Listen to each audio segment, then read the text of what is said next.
Hey guys, Bassmaster Elite Series Pro, Drew Cook here with BassResource, and we're talking about fall time worm fishing.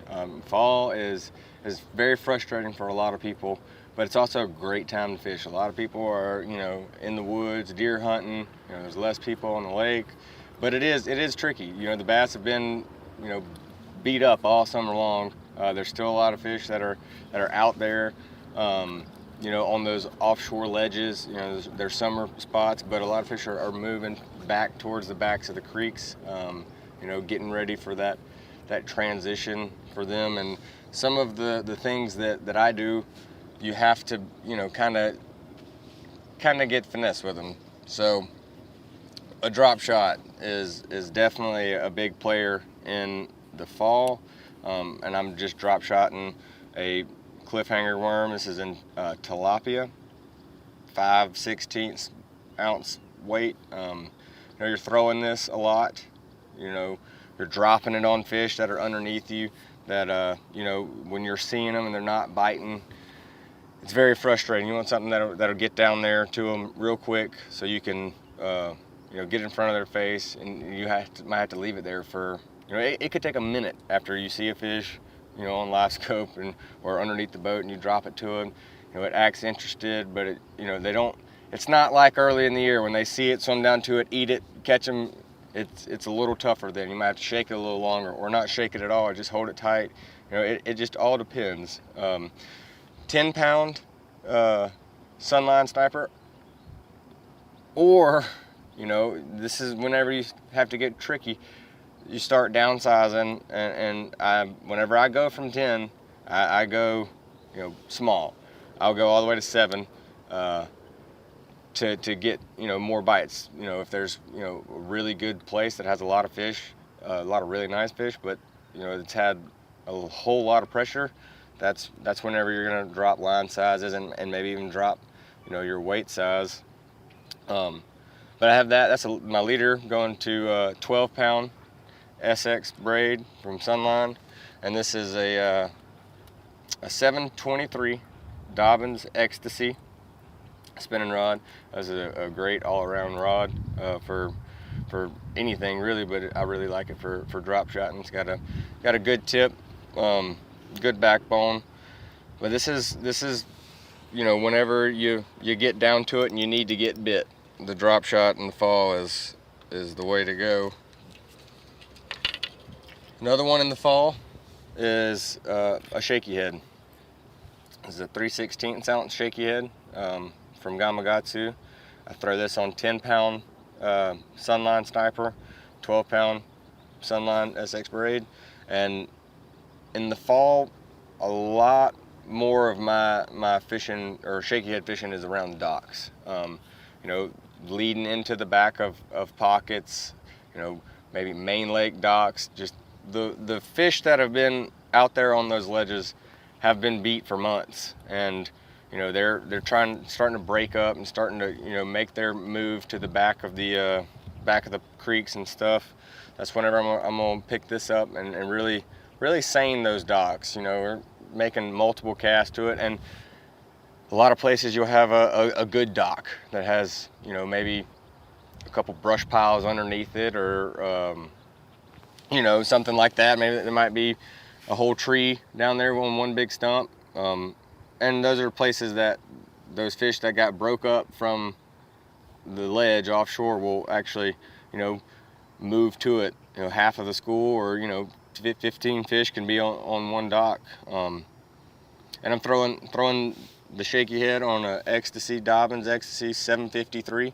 A longer rod with more tip, but a lot of backbone. So when you're making those long casts, you can still get a hook in them, and that's kind of my go-to with the shaky head. I try to keep it pretty natural on my bait selection.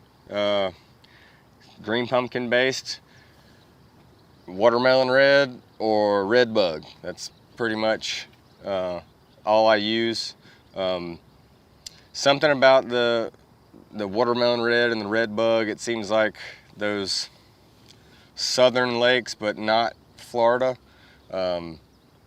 clear water, they like that the red for whatever reason. TVA lakes, really like the red, red bug, watermelon red. But the green pumpkin, you can't go wrong with it. Whether it's super clear or, kind of dirty, a green pumpkin base, can't go wrong. But that's whenever I move to that red is, when you get around that TVA and stuff like that. And next is the big worm, the BW. This is the 10-inch B2 worm from Big Bite. It's a hunk of plastic. There's a whole lot of stuff going on here, and it just seems like the Texas rig big worm gets bit, especially in the fall.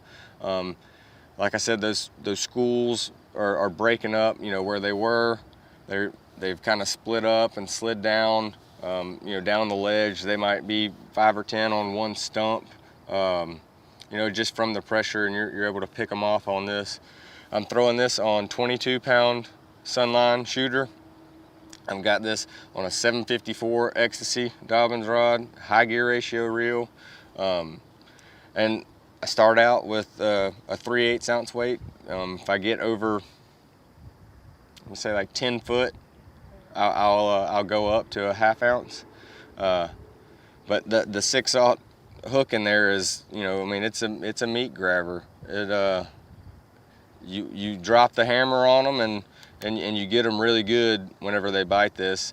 And this is also something that I'm going to throw around some docks, especially in my neck of the woods where I'm from. We had a lot of pole docks, so like they're actually built in to the bottom of the lake, not floating docks. And a lot of them have, whenever they put those dock posts in there, so they jet them in, and when they jet them in, it's blowing a lot of stuff up and a lot of shell, so it makes a nice hard bottom around those docks. And there'll be some stumps and things like that, and brush piles, and that's where I really like to soak this big worm to be able to get a couple bites. And the dock lights, we throw it a lot on the dock lights, whether at night or first thing in the morning, or if you're fishing night tournaments, right before dark. That's a good choice for that. And then in the fall, you saw the small shaky head, but I also throw this a lot. This is a Magnum, 8-inch finesse worm with a Magnum shaky head. This is a Big Bite shaky head, and it's a 1/2 ounce. It's a big one. It's got a good hook in it. And one thing I will tell you about this, and this is something that I do. These are screw-in heads. I will actually take clippers and clip two rings of this off, so I don't have as much. And reason why is I feel like when the fish bites the bait, there's a lot of resistance right here, so they're not getting all the way down to the hook, and you could end up skin hooking them and then coming off. But if you take a lot of that away, you have more of a gap in between because there's only the size of my finger in between there. But you take 2 of those rings out, you get an extra 1/4 of an inch, and it gets a little bit. Yeah, the bait might come out, not stay on there as good, but it's all worth it if you're catching everyone that bites and not losing them. But this is going to be something that I'm going to throw, around those ledges, the fish that are still out there that have just been, beat on so much that it's hard to get them to bite. But you want to give them something that's worthwhile. If they're going to eat something that's going to be worth their, getting more bang for their buck. This is a good meal, but it's not like crazy big for them. And that's what you're going to kind of mop up with. I'll always follow up whatever I'm doing with the 10-inch worm. Before I ever leave anywhere, I'm going to throw this behind it to get some more bites. On this setup, this is a 744 Champion HP. That is a 7.4 medium heavy rod.